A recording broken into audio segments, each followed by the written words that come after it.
I'm going to talk about setting up your graphical analysis app on your Chromebook, getting it set up to make the graphs for this assignment. So when you first open graphical analysis, you're going to get this welcome screen, and it's going to say, hey, you want to send data? You want to collect data? No, we don't. We're just going to do manual entry. The next thing we want to do is, well, you can see that there's the graph waiting for you, and then here's where you're going to be entering your data. And it's going to look a lot like our data set. But we want to make it look more like our data set because we don't want X and Y. We want our volume and pressure. So click on the three dots, column options, and you'll see the option to change the name, and we're going to change that to volume. And the units are going to be cubic meters. In graphical analysis, you have to do it with M. Hit the character, and then 3, and then you're set up. We're going to do the 2 decimal places because I see 2 decimal places. I don't want to think about sig figs right now. I see 2 decimal places for both columns. We're going to use 2. We're going to do the same thing for the Y column. We don't want Y. We want pressure. This is actually going to be our output variable. So column options, change the name to pressure, and the units are going to be kilopascals. No, not kilo, just, well, yes, kilo, but just the letter K. And we're also going to set the decimal place to 2. And then we're done with getting that ready. You can change the name for the data set, but I don't see the point. Now the next thing is on the graph. Every graph you make, I would like a title, and the title is going to be very boring but easy to set up. It's going to be output variable versus input variable.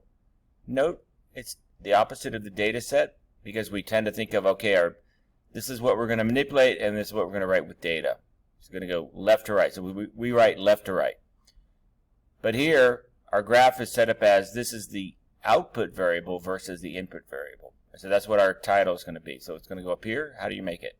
Come down to the lower left. You'll see graph tools. Click on that. At the very bottom, you'll see Edit Graph Options. Click on that, and you'll see this is where we're going to add our title. And our title is going to be Pressure versus Volume. So what happens to pressure when we change the volume? And everything else here is kind of set up for auto. So we are ready to collect data. So I'm going to start entering my first data, and I see my volume is 0.1, and when you, no, not 0.2, and if you lose focus there, it changes it automatically. And our pressure is 24.3, and again, once I enter it, it adds the extra decimal place. And we're going to keep going, but I'm going to pause the video because you don't need to watch that. I'm just going to enter all this data. I'm done entering the data. You can see I filled out the data table. It matches this. You might want to double check to make sure you're entering the values correctly. And we can see on the graph we now have all our data points, and they do not look like they line up as a straight line. In fact, if you were to try to fit a line of best fit to this, well, let's see, how do you curve fit? You're going to come down here and you're going to see apply curve fit. Now, your first choice is linear, and I really don't want you to look beyond that right now because you could, I want you to kind of pretend that your only option is to do a linear curve fit. Basically a linear fit. And you could see, well, if we apply it, yeah, we'll get an equation, but it's garbage, okay? This straight line does not fit this data. So, but for the graphs that you linearize, when you come up with your linearized graphs, you should get a graph that goes straight up like that, and that's when you want to use the linear fit.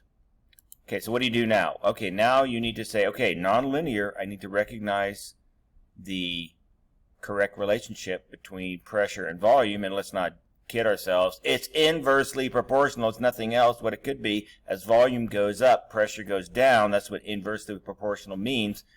So then you go to the next step of the linearization process, okay? But this is how you set up the graph.